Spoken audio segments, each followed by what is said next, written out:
Som.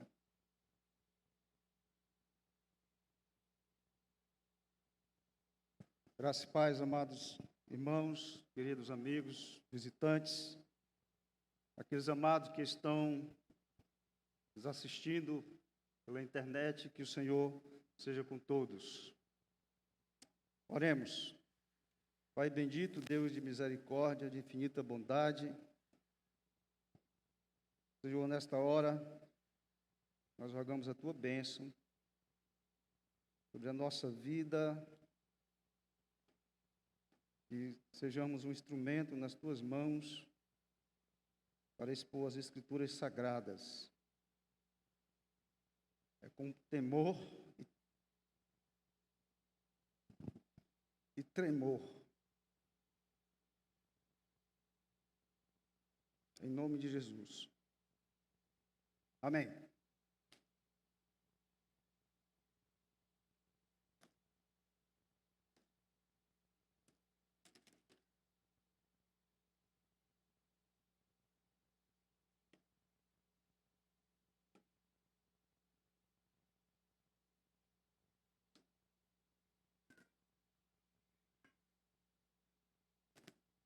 Queridos irmãos, quando um corpo ele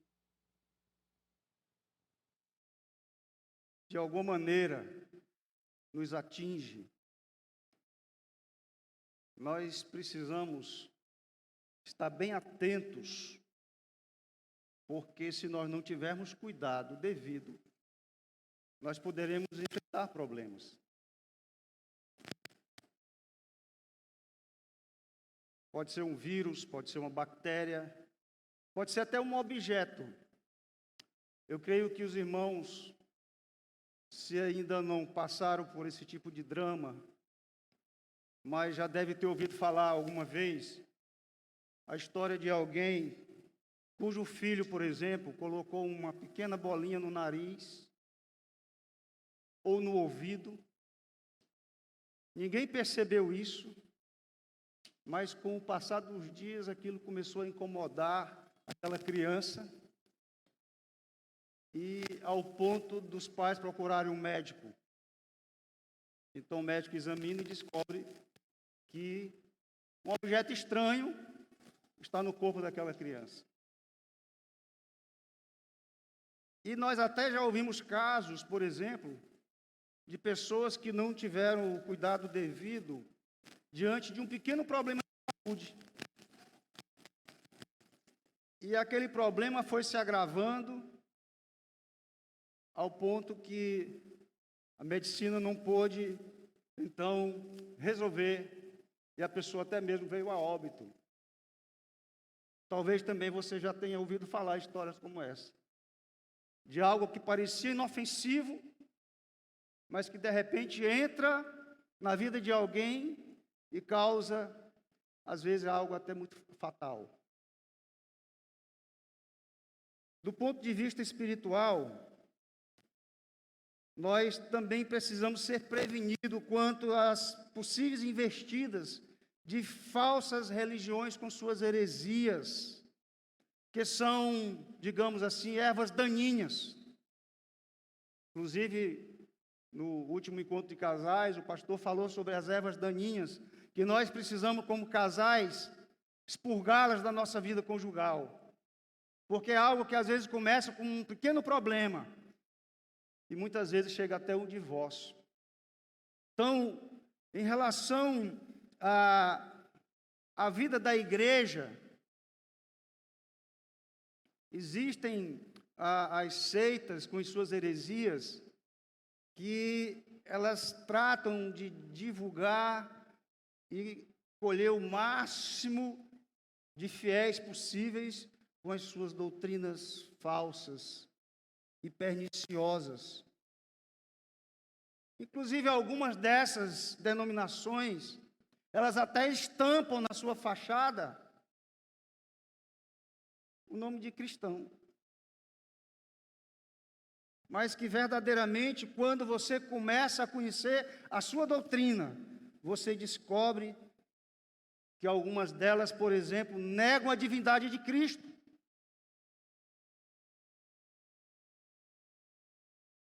Mas elas usam o nome de cristãs.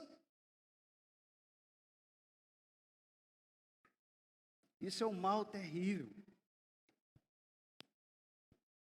Outras são legalistas, querem atribuir ao esforço humano a obra da salvação. Portanto, ignoram o maior favor de Deus para a comunidade, que foi a entrega do seu Filho Jesus Cristo por nós pecadores. No primeiro século da igreja cristã, surgiram várias heresias, sendo que algumas perduraram por vários séculos, para os irmãos terem a ideia da gravidade e do malefício que uma heresia pode fazer e trazer à igreja. Para combatê-las no início da igreja, os apóstolos foram incansáveis na defesa da fé cristã, da sã doutrina. Essa doutrina de Deus, que é saudável, é salutar e traz vida para nós. Hoje nós queremos introduzir uma série de exposições na primeira carta de João. Nós queremos fazer a introdução. E o propósito com isso, meus irmãos, é que nós nos fortifiquemos ainda mais nos alicerces da verdadeira fé cristã, além de promover a comunhão e a verdadeira alegria de sermos cristãos verdadeiros, cristãos genuínos, aqueles que se submetem a Deus, à sua autoridade e à sua palavra. E eu gostaria que você abra a sua Bíblia em 1 João, capítulo 1. E nós queremos ler a palavra de Deus.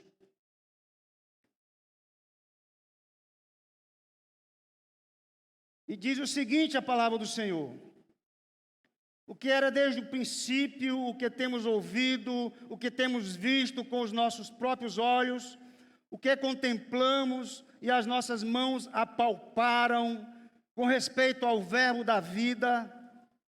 E a vida se manifestou, e nós a temos visto, e delas damos testemunho, e vos anunciamos a vida eterna, a qual estava com o Pai, nos foi manifestada. O que temos visto e ouvido, anunciamos também a vós outros, para que vós, igualmente, mantenhais comunhão conosco. Ora, a nossa comunhão é com o Pai e com o seu Filho, Jesus Cristo. Estas coisas, pois, vos escrevemos para que a nossa alegria seja completa. Até aqui, meus queridos irmãos.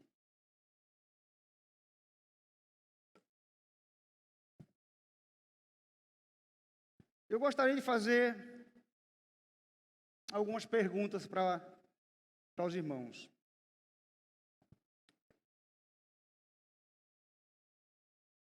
Para você, quem é Jesus Cristo?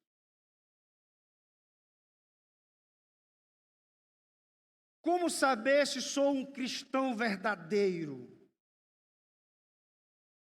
A igreja que eu me congrego, de fato, prega a palavra de Deus com fidelidade? Essa carta de João, meus irmãos e amigos, ela nos ajuda a responder essas perguntas. Como falamos que nós queremos então introduzir uma série expositiva nesta carta, nós queremos trazer uma visão panorâmica da carta e tratar também de questões teológicas que vão nos ajudar a compreender por que João escreveu essa carta, qual o seu propósito, o que estava acontecendo com a igreja que fez com que ele enviasse esta carta.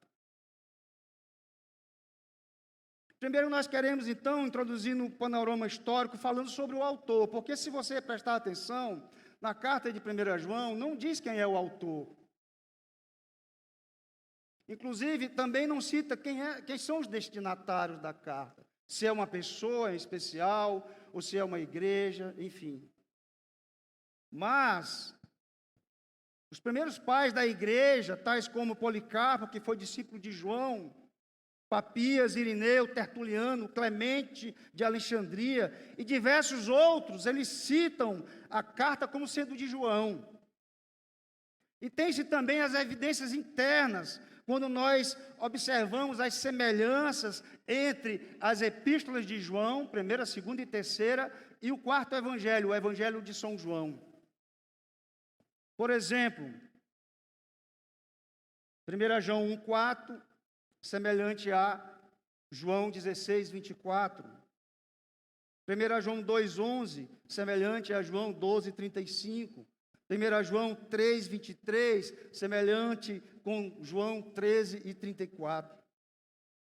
E algo também interessante se observar sobre a autoria, é que o autor da carta, ele fala com uma autoridade de um apóstolo de Cristo.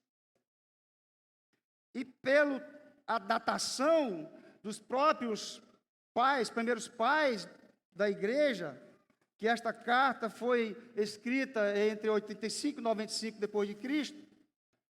Então a conclusão que nós chegamos é que, nesse período, o único apóstolo que ainda estava vivo era João. Daí se conclui que João é o autor da carta. Ele exorta, ele comanda, ele orienta, ele adverte, ele admoesta, certo de que será atendido. Aquele que é da parte de Deus nos ouve, diz João, em capítulo 4, versículo 6.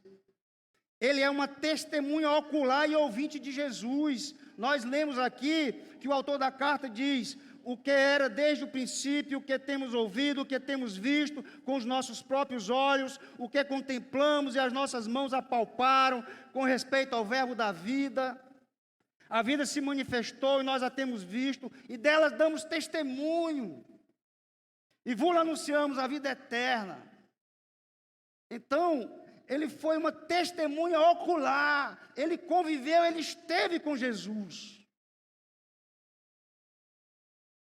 O contexto dessa carta também, ele apresenta um combate a heresias, que estavam ganhando proeminência no final do século I, exatamente entre 85 e 95. Conclui-se que a carta é de João. João, meus queridos irmãos, aquele cujo Senhor Jesus Cristo chamou junto com o seu irmão Tiago, de filhos do trovão, pessoas impetuosas. Senhor, se tu quiseres, manda fogo do céu para que esses aqui sejam exterminados. Lembra que João disse isso? Agora ele, um homem experiente, maduro, um homem experimentado, ele se dirige àqueles filhos na fé, experimentado pela carreira cristã. Ele agora quer orientar os seus leitores a partir daquilo que ele viveu e conviveu com o seu grande mestre, o Senhor Jesus Cristo.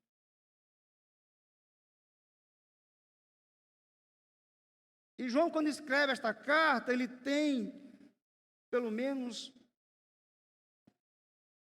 3 evidências de que ele se manifesta àquelas igrejas com um propósito de ordem pastoral. E a primeira que nós observamos aqui é a felicidade dos cristãos. Veja, perceba aí em versículo 4, quando ele diz: estas coisas, pois, vos escrevemos para que a nossa alegria seja completa.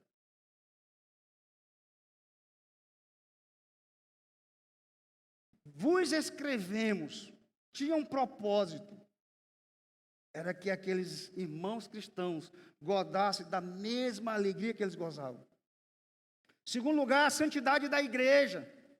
Olha só o que João diz em capítulo 2, versículo 1. Filhinhos meus, estas coisas vos escrevo, para que não pequeis. Se todavia alguém pecar, temos advogado junto ao Pai, Jesus Cristo, o justo. Vos escrevo para que não pequeis. Ou seja, para que vocês vivam uma vida de santidade, na presença de Deus. E terceiro, é sobre a segurança da salvação. João diz em capítulo 5, versículo 13: estas coisas vos escrevi, a fim de saberdes que tendes a vida eterna, a vós outros que credes em o nome do Filho de Deus. É como se João estivesse dizendo o seguinte: eu estou escrevendo estas coisas para que ninguém abale as convicções de vocês, mas para que vocês saibam que a vida eterna já vos foi concedida em Jesus Cristo.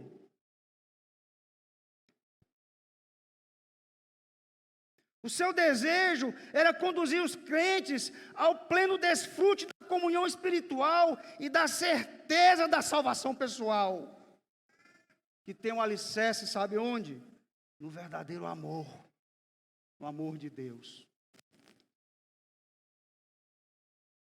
João, ele se utiliza várias vezes das expressões que vocês saibam, que vocês conheçam.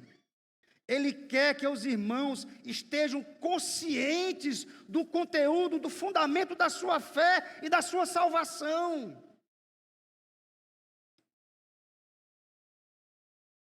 João, ele lembra que não basta alguém dizer, eu sou salvo, ou então, eu estou seguro. Ele diz que os que foram alcançados por Jesus andam como Jesus andou. Amam o seu irmão e praticam a justiça. Não basta eu dizer que sou salvo. Eu preciso, com a minha vida, mostrar que existe algo em mim que me transformou, que mudou o meu ser, que me faz ser diferente, enquanto que as pessoas me olham e percebam que há algo de bom, que glorifica o nome de Deus. Não basta dizer que é um crente. Ele fundamenta essa segurança quanto à vida eterna, considerando 4 coisas. Primeiro, temos a certeza de que conhecemos a Deus. Esse argumento ele usa em toda a carta, meus queridos irmãos. Mas você pode ver aqui em capítulo 2, versículo 3, capítulo 5, versículo 20. Segundo, temos a certeza de que estamos nele, permanecemos nele e ele em nós. Essa união mística de Cristo com o crente, do crente com Cristo. E nós percebemos isso em capítulo 2, versículo 5, capítulo 4, versículo 13. Terceiro, nós temos a certeza de saber que somos de Deus. Capítulo 3, versículo 19, capítulo 5, versículo 19. E quarto, temos a certeza que já passamos da morte para a vida. De que a nossa fé não é um subproduto das circunstâncias, meus queridos irmãos. Nós já estamos seguros e com a nossa salvação garantida em Cristo Jesus. Aleluia! Para quem que João escreveu esta carta? Quem era a sua audiência? Alguns estudiosos acreditam que João enviou esta carta às igrejas da Ásia Menor. Aquelas igrejas que nós temos, por exemplo, no livro de Apocalipse, que também é um livro que foi escrito por João, ele cita várias dessas igrejas. Laodiceia, de Éfeso, ele foi pastor e deve ter sido o seu último ministério. Esmina, Tiatira, dentre outras. Possivelmente, ele se encontrava em Éfeso quando escreveu esta carta, já que os pais da igreja afirmam que ele, já um homem idoso, viveu seus últimos dias em Éfeso. E João era uma espécie de presbítero, de bispo, que dava todo o apoio para aquelas igrejas daquela região. As igrejas daquela região, meus irmãos, estavam enfrentando uma crise, um problema seríssimo, gravíssimo. Eles estavam enfrentando problemas através de influências externas, de ex-membros das igrejas, pregadores itinerantes, que se desviaram da verdade, que estavam então trabalhando duro, investindo pesado para desviar o povo de Deus à apostasia.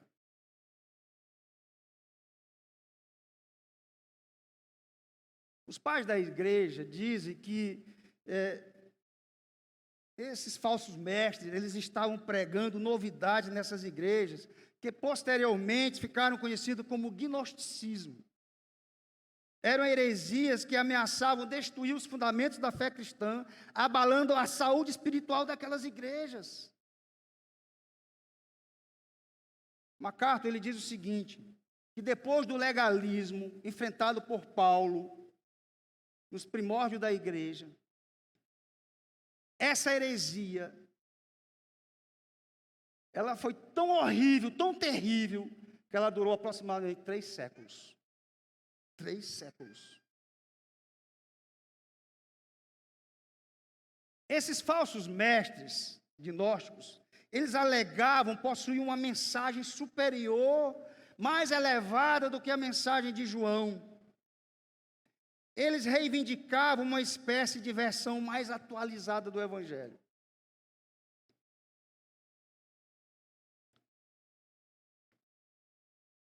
Olha quem João precisava enfrentar.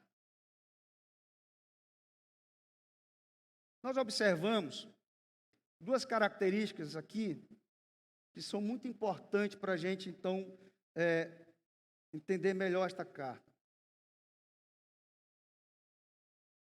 A primeira característica aqui, nós observamos, é o forte apego pastoral de João. Há uma linguagem de alguém que tem uma relação de proximidade, de intimidade. Você lendo a carta, você vai observar, eu recomendo que você leia. Ele usa a expressão amados, filhinhos, várias vezes. Ele usa essa expressão filhinhos em capítulo 2. Então ele se dirige aos mesmos, essas expressões de cuidado, de apreço, de alguém que se dirige aos seus filhos na fé, preocupado que eles não caiam nesta cilada terrível, cruel. Daí nós vemos o seu apego apologético, porque essas cartas, elas são classificadas, as 3 cartas de João, como uma defesa para proteger as necessidades da igreja. Você lendo vai observar que ele é veemente em suas palavras, denominando os falsos mestres de quê? De anticristos, no capítulo 2, 18, de enganadores, 2, 26, de falsos profetas, 4, 1. Portanto, ao mesmo tempo que João manifesta uma palavra amorosa, pastoral, de um pai para com um filho, ele também tem uma palavra dura, rigorosa, mas não odiosa, contra os seus opositores, contra aqueles hereges. Portanto, nós observamos aqui o confronto de 2 realidades doutrinárias. Por um lado, a doutrina dos apóstolos apresenta Jesus Cristo como verbo encarnado, como lemos no capítulo 1. Se a doutrina apostólica apresenta Jesus como morto e ressurreto, o caminho da verdade, da santidade, da justiça, do amor, da segurança. Por outro lado, nós temos as novidades dos falsos mestres profetas, com um ensino que negava a encarnação de Jesus. Negava o seu ensino e a sua obra. É como se os gnósticos estivessem dizendo, Jesus não veio em carne. E os apóstolos, João dizendo, Jesus veio em carne. São mensagens opostas. Uma é falsa, a outra é verdadeira.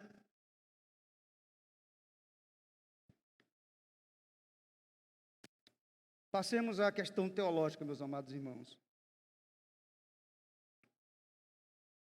Quais eram os desvios doutrinários dos gnósticos? Já falamos. Primeiro, eles negavam a encarnação de Cristo. Para eles, o espírito é inerentemente bom e a matéria é inerentemente má. Portanto, se Jesus é um espírito bom, não tinha como Jesus incorporar, porque a matéria é má. Não tinha como ele se juntar à matéria, sendo ela má. Logo, eles negavam a encarnação. E é isso que João está defendendo no capítulo 1, quando ele inicia esta carta, dizendo exatamente isso, que era desde o princípio, o que nós temos ouvido, o que nós temos visto, o que nós pegamos, o que nós tocamos.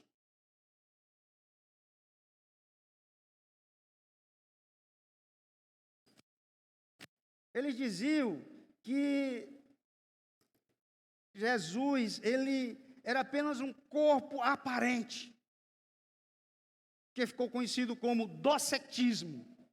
Aí no grego a palavra, a tradução é aparecer. Então, segundo os pais da igreja, como Irineu, havia nessa época de João um cidadão chamado Cerinto, que afirmava que o Espírito de Cristo havia descido sobre Jesus no batismo e que se havia retirado de Jesus na sua crucificação. Portanto, o Cerinto fazia uma clara separação entre o homem Jesus e o Cristo, ao qual ele dizia o Espírito Divino. Essa era a heresia fundamental e principal, porque eles não negavam apenas a identidade de Jesus, do Cristo, eles negavam a obra de Jesus, portanto, a eficácia dessa obra, o sacrifício de Jesus na cruz. Se Jesus não morreu na cruz por você e por mim, ele não é o nosso sumo sacerdote. Ele não está na presença de Deus e intercede por você e por mim.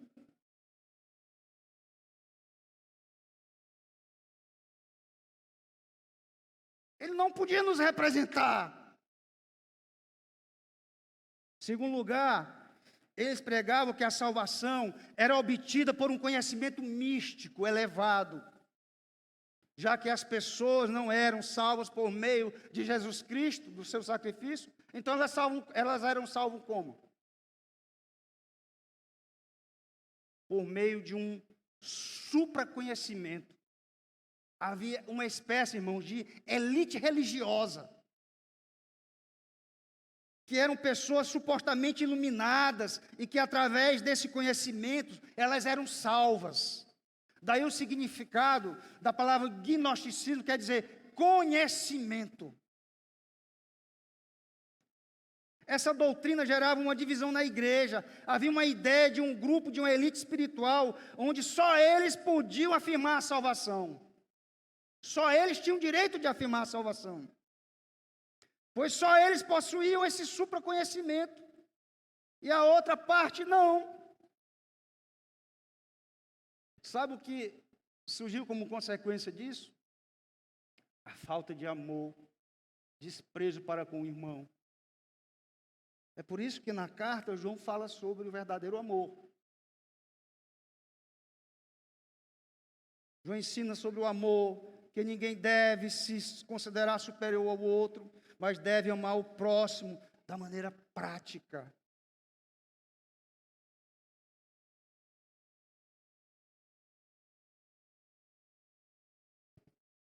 Em terceiro lugar, esses cristãos especiais, eles estavam isentos de pecar. Dependendo da corrente do gnosticismo, eles podiam afirmar duas coisas diferentes com base nesse princípio dualista do espírito e da matéria. Eles tinham uma perspectiva ascética, conforme encontramos, por exemplo, na carta de Paulo aos Colossenses, e que se deveria rejeitar tudo de todas as coisas, caindo no legalismo. E outra ala defendia a perspectiva libertina de 1 Coríntios 6, por exemplo, com a ideia de que os pecados não atingem mais o espírito. Portanto, você pode usar o seu corpo para dar vazão a qualquer coisa pecaminosa, qualquer prazer pecaminoso. Esta era a heresia que estava entrando na igreja, meus irmãos. Por isso é que João diz aqui, se dissermos que não temos pecado nenhum, a nós mesmos nos enganamos e a verdade não está em nós.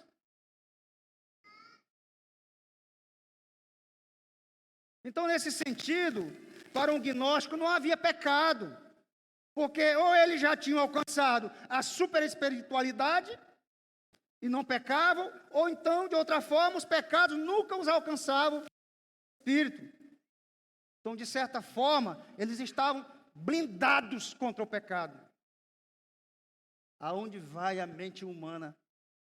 Até onde vai o pensamento do homem? Uma filosofia terrível e cruel. Por consequência, meus irmãos, eles negavam, então, o dever moral de observar os mandamentos de Deus. Você vai observar na carta ele falando sobre isso. João mostra logo no início do capítulo 2 que o caminho para a resolução do pecado não é negar a pecaminosidade. Ele diz aqui em versículo 10, se dissermos que não temos cometido pecado, fazemos-lo mentiroso e a sua palavra não está em nós. Aquelas pessoas diziam que elas não pecavam, mas ele inicia o capítulo 2 dizendo, filhinhos meus, estas coisas vos escrevo para que não pequeis. Se todavia alguém pecar, temos advogado junto ao Pai, Jesus Cristo justo.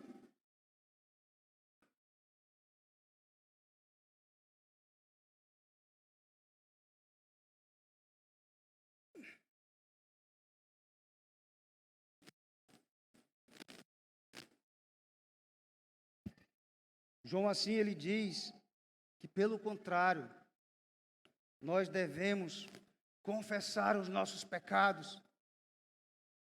Se confessarmos os nossos pecados, Ele é fiel e justo para nos perdoar os pecados e nos purificar de toda injustiça. A resolução do pecado não é negar a pecaminosidade, mas é se valer de Cristo e da sua obra, dele como um advogado e mediador, de seu sacrifício, da sua a cruz. Essa deve ser a nossa atitude. Então, o gnosticismo caía no antinomianismo. O que significa isso? O significado dessa palavra é contra a lei. Não havia obediência à palavra de Deus. Portanto, para os gnósticos, verdadeiramente, eles ignoravam a palavra de Deus.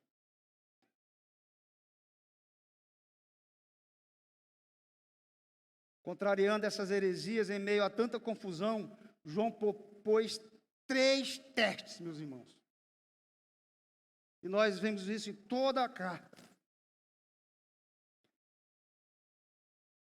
Agora, para que João respondesse da forma como ele respondeu, possivelmente deveria existir algumas perguntas que nós podemos perceber que estava acontecendo dentro do seio da igreja.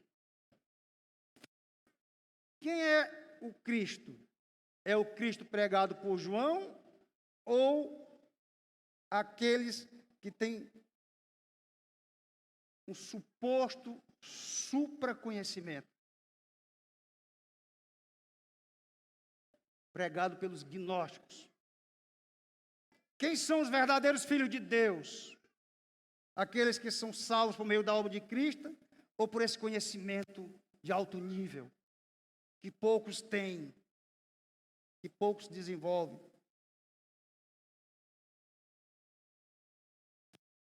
É possível distinguir o falso do verdadeiro crente? Ele dizia que eram eles os verdadeiros. Os irmãos da igreja diziam que eram eles os verdadeiros. Então João vai responder, e na carta nós observamos que ele responde de uma maneira circular. Estudando, nós aprendemos sobre isso.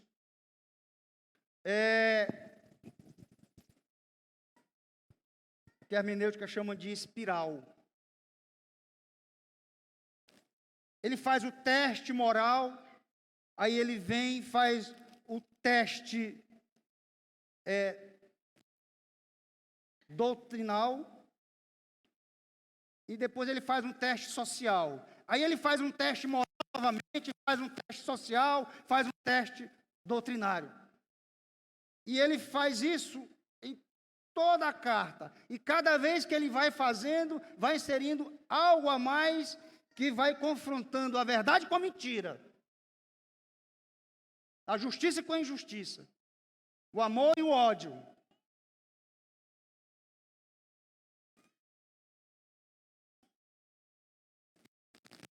Vamos falar sobre o teste doutrinário.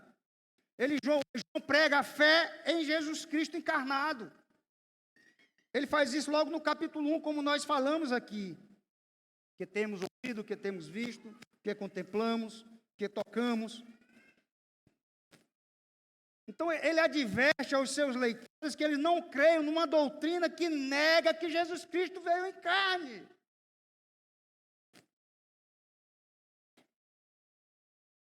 Ou seja, que nega a existência de Cristo, a sua divindade, ou nega a sua encarnação. Jesus Cristo, a sua humanidade. Meus irmãos, a confissão no Jesus pré-existente e no Jesus encarnado é a base da doutrina de João.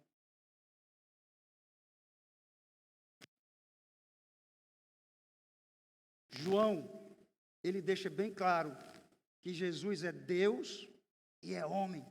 100% Deus, 100% homem.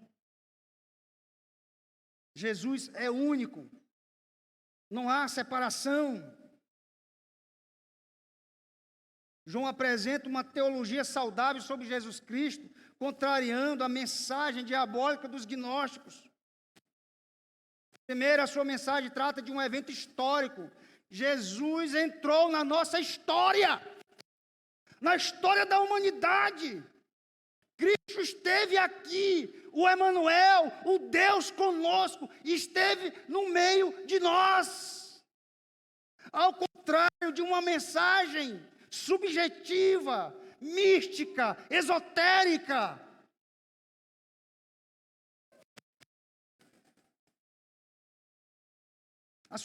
A mensagem, ela trata de um testemunho apostólico. Cristo que não é uma invenção humana. Eles estiveram com ele de fato, de verdade. Não é conversa para enrolar ninguém. Eles testificam e testemunham de algo que eles viveram. Pregue Jesus, submisso à sua existência, à sua realidade, que você vai ver as pessoas percebendo poder nas suas palavras. Porque de fato Jesus veio e de fato Jesus existe. E terceiro, a sua mensagem, ela trata do Espírito, da unção, que ensina todas as coisas. Ele fala sobre isso na sua mensagem. O Espírito Santo de Deus, que está sobre aqueles ungidos pelo Senhor, aqueles que são regenerados, aqueles que passaram pela regeneração, pela conversão, foram justificados, adotados e vivem uma vida de santificação, esperando o glorioso momento da consumação.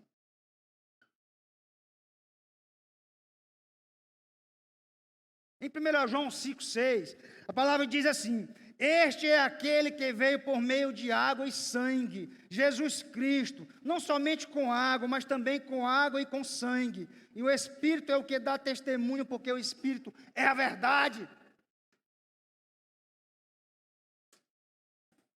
João está dizendo o seguinte, percebam, o Jesus lá do batismo, da água, o Jesus lá da cruz, do sangue, ou seja, tanto aquele que foi batizado, como aquele que foi crucificado, é um só. Cristo é um só. Não há divisão entre ele. Essa história de que um Espírito divino desceu sobre Jesus no batismo e depois saiu dele na crucificação, é uma heresia. Essa história de Cerinto é um engano. Tomem cuidado. A advertência de João é essa. Vamos ao teste moral, meus irmãos. Contra esse indiferentismo moral dos gnósticos que desprezaram a lei de Deus, João prega a obediência aos mandamentos. Os gnósticos, eles diziam que não precisavam se preocupar com o pecado. Diziam ter atingido um nível de santidade, de espiritualidade elevado, do supraconhecimento. Mesmo que fizesse alguma coisa que moralmente seja visto como inadequado, isso não atingiria o seu espírito. Não havia tão corrupção nisso. De modo algum, então, eles não precisariam se preocupar com a lei, com os mandamentos de Deus. João refuta esse argumento, tratando sobre a importância dos mandamentos. Meus irmãos, nós somos salvos pela graça, para viver uma vida de santidade. Isso não nos dá o direito de viver uma vida de libertinagem, atolados, sentindo delícia e prazer no pecado. Paulo já combatia isso lá em Romanos capítulo 6. Que diremos, pois, viremos para o pecado, nós que já para ele morremos?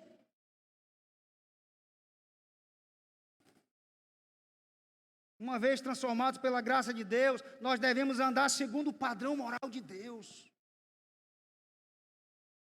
Nós repetimos a lei aqui todos os domingos, mas o propósito é que nós sintamos Deus falando por meio da sua palavra, nos confrontando os pecados que nós cometemos, e cometemos diariamente.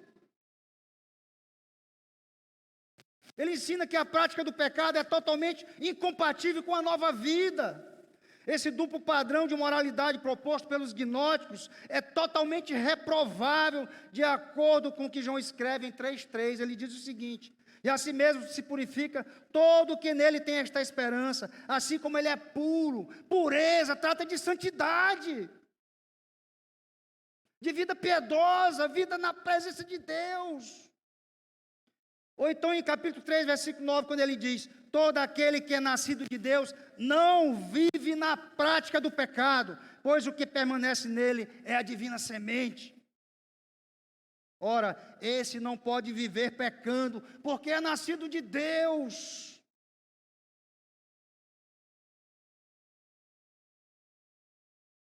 Meus irmãos,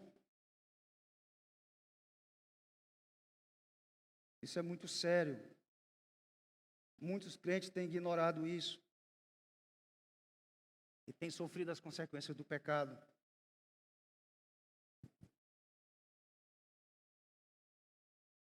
O crente não peca habitualmente, ele peca acidentalmente. Não é um costume, não é uma rotina, o crente está pecando, meus irmãos. Não é. Isso é algo que contraria a nossa nova natureza. O crente não é para ele ter prazer no pecado, não é mais para ser ele não é mais um escravo do pecado. O pecado não tem mais domínio sobre a sua vida se você é um cristão genuíno. A palavra de Deus nos dá essa garantia. Em terceiro lugar, é o teste social, ou seja, o teste relacional. João prega o amor fraternal, da comunhão, entre os irmãos, do amor ao próximo, combatendo o desamor dos gnósticos. Eles criaram uma elite religiosa que desprezava os demais. Isso estava infiltrado dentro da igreja, meus queridos irmãos.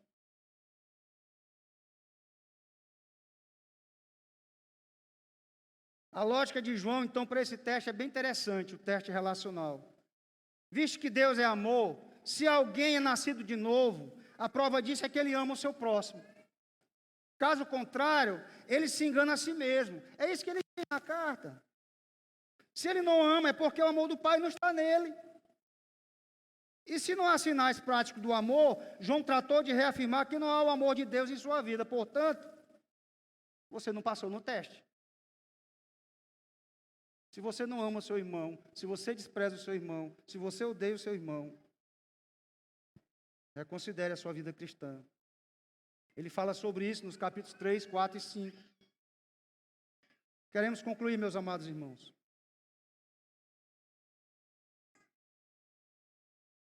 Fazendo algumas considerações e também alguma aplicação para a nossa vida. Essa mensagem de João, ela é extremamente atual, meus queridos. Extremamente atual.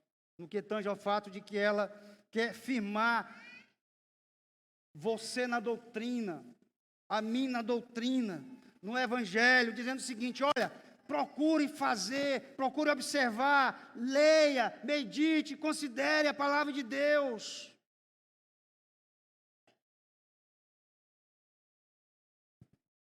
Procure conhecer. Spurgeon disse o seguinte: a velha verdade que Calvino pregou, que Agostinho pregou, é a verdade que eu preciso pregar. Meus irmãos, essa verdade é que você e eu precisamos pregar. Jesus veio em carne, o Cristo esteve conosco, Ele viveu aqui, Ele morreu, Ele ressuscitou. Essa é a verdade.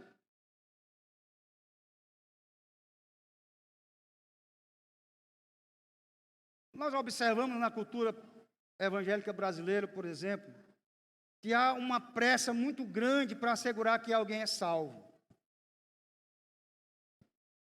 É aquilo que nós falamos no início. Fazer da fé um subproduto das circunstâncias, por causa do pragmatismo, né?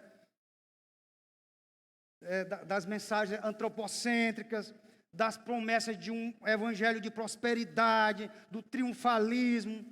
Basta um apoio emocional e as pessoas dizem: não, eu aceito. Mas no seu interior, no seu íntimo, não há um verdadeiro arrependimento, não há um quebrantamento do seu ser. Porque elas são impulsionadas pelo seu ego a se sentirem tão importantes que vem por aqui, que por aqui é que dá certo.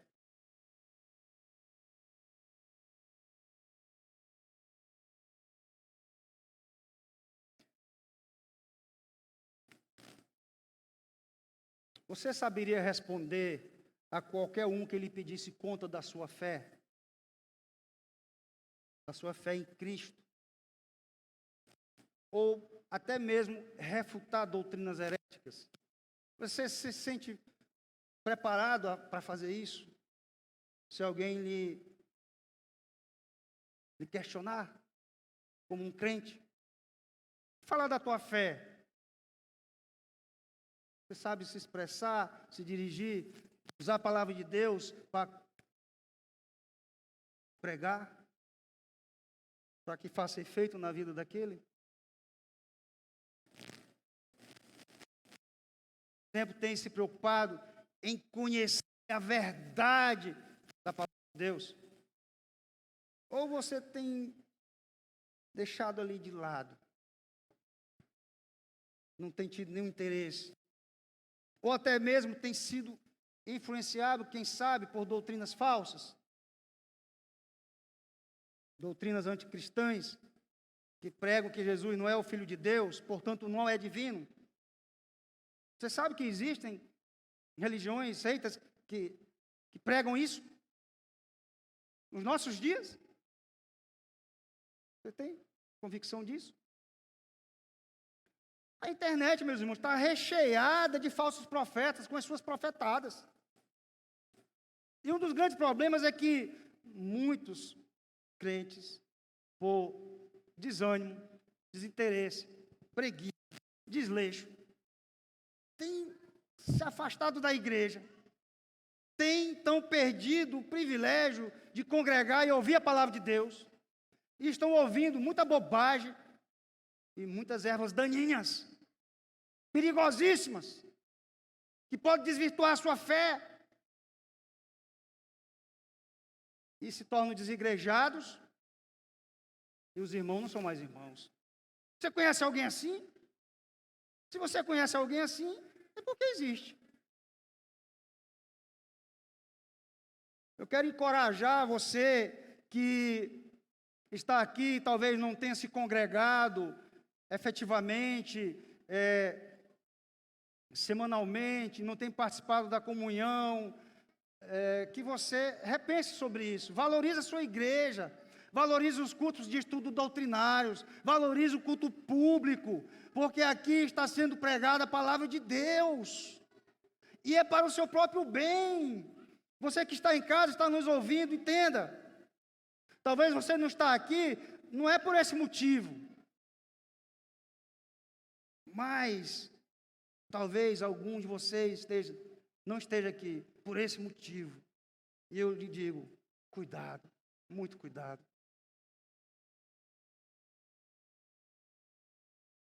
Se você diz que ama a Deus, e aqui é um teste muito importante para nós, porque nós temos facilidade de dizer que amamos a Deus, mas às vezes estamos odiando o nosso irmão. Às vezes estamos desprezando o nosso irmão. Às vezes nem perdoamos o nosso irmão. Provavelmente você não esteja se relacionando com Deus. Isso não faz nenhum sentido, meus irmãos. É uma prova cabal de que você não entendeu a realidade da nova vida em Cristo. Porque a nova vida em Cristo transforma o nosso ser. E nos faz ver as pessoas da forma como Cristo vê.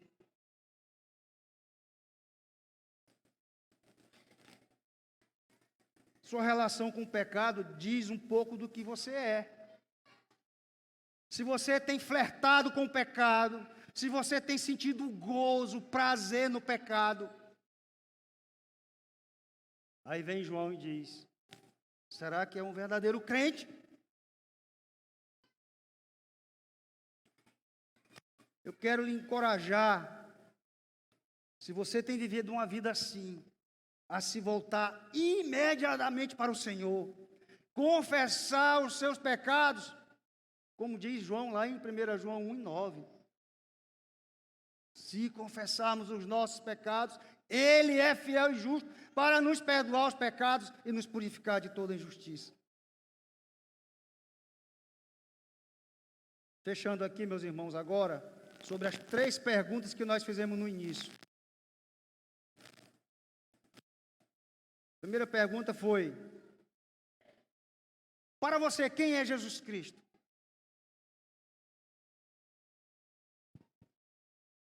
É um grande mestre, um profeta, alguém inteligente que entendia da lei? Ou então para você Jesus é o Filho de Deus que veio, que morreu pelos seus pecados, aí seu pai e sua mãe lhe batizaram, então pelo batismo, assim seus pais acreditam e você também, que você está salvo.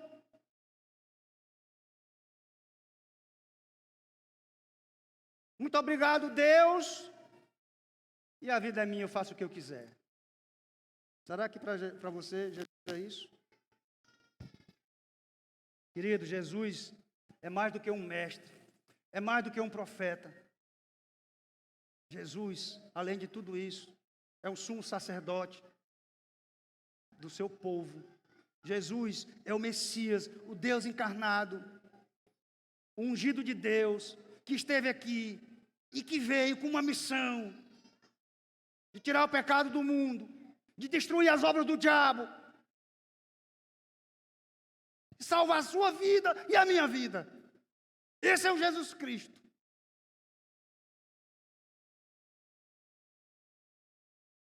Como saber se sou um cristão verdadeiro?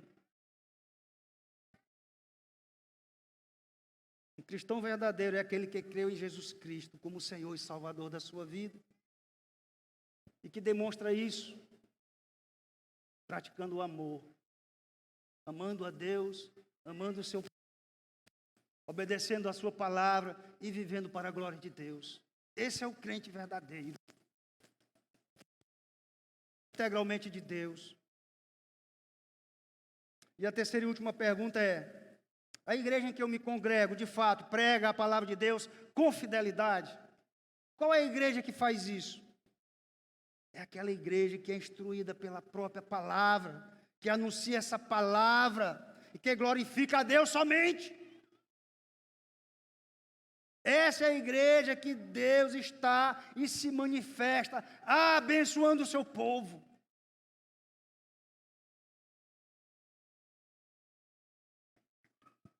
Por fim, meus queridos, se você está aqui hoje e você reconhece que tem se desviado dos caminhos de Deus, quem sabe hoje não é o dia de você reconhecer os seus pecados e se render a Cristo. E se você está aqui hoje e reconhece que não é um crente, de fato, reconhece que não é um crente, e que precisa de Jesus, porque foi Ele que entregou a vida por você. Você também pode se render a Cristo e viver uma vida dando passos de obediência para a glória de Deus, para o seu próprio bem. Que Deus se digne nos abençoar hoje e sempre. Amém. Oremos. Santo Deus, eterno Pai, louvado seja o teu nome, Senhor, pela tua santíssima palavra, por Jesus Cristo, o Verbo encarnado, aquele que veio, que morreu por nós, e os que creem no seu nome têm a salvação. É a tua palavra que nos dá essa garantia. Os que já creram sabem que é verdade, porque eles já sentiram a tua presença e têm sentido dia após dia, Senhor. Obrigado porque essa palavra, Pai, ela nos instrui, ela nos exorta, ela nos confronta, assim como João, quando escreveu esta carta, Senhor, foi confrontando as heresias, e aqueles que iam lendo as Escrituras, iam entendendo, ó Deus, o verdadeiro sentido do Evangelho, a obra redentora de Cristo, que eles haviam crido verdadeiramente no Senhor dos céus e da terra. Portanto, eles tinham a salvação, sentiam confiança e prazer, e não se desviaram do caminho do Senhor. Ajuda a tua igreja, Senhor. Nos ajuda a pregar a tua palavra por excelência, ó Pai.